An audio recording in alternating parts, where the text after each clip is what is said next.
മീനുകളെയും ജലജീവികളെയും ഇനി ജീവനോടെ കൊണ്ടുപോകാം. കൊച്ചിയിലെ central institute of fisheries technology വികസിപ്പിച്ച സാങ്കേതിക വിദ്യയ്ക്ക് ഇന്ത്യൻ പേറ്റന്റ് ലഭിച്ചു.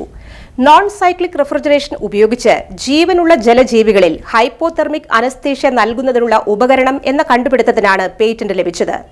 മത്സ്യങ്ങളെ രാസവസ്തുക്കൾ ഉപയോഗിക്കാതെ നിയന്ത്രിത കുറഞ്ഞ താപനിലയിലൂടെ ശാന്തമാക്കുന്നതാണ് സാങ്കേതിക വിദ്യയുടെ പ്രധാന പ്രത്യേകത. ഓരോ ഇനത്തിനും അനുയോജ്യമായ രീതിയിൽ വെള്ളത്തിന്റെ താപനില ക്രമേണ കുറയ്ക്കുന്നതിനാൽ അപ്രതീക്ഷിത തണുപ്പ് മൂലമുള്ള ആഘാതം ഒഴിവാക്കും. ഗതാഗത സമയത്തെ ജീവൻ നിലനിർത്തൽ വർദ്ധിപ്പിക്കാനും കഴിയും. നിയന്ത്രിതവും രാസരഹിതവും ഷോക്ക് രഹിതവുമായ തണുപ്പിക്കൽ സംവിധാനമാണ് കണ്ടുപിടുത്തത്തിന്റെ പ്രധാന പുതുമ. സ്വിഫ്റ്റ് നടപ്പിലാക്കിയ DST പിന്തുണയിലുള്ള പദ്ധതിയിലാണ് സാങ്കേതികവിദ്യ വികസിപ്പിച്ചത്. ജീവനുള്ള മത്സ്യങ്ങളുടെ ഗതാഗതം കർഷകർ, വ്യാപാരികൾ, ഉപഭോക്താക്കൾ എന്നിവർക്ക് പ്രധാനപ്പെട്ട മേഖലയാണ്. ഗതാഗതത്തിനിടയിൽ ഉണ്ടാകുന്ന സമ്മർദ്ദവും മരണനിരക്കും വലിയ നഷ്ടങ്ങൾക്ക് കാരണമാകാറുണ്ട്.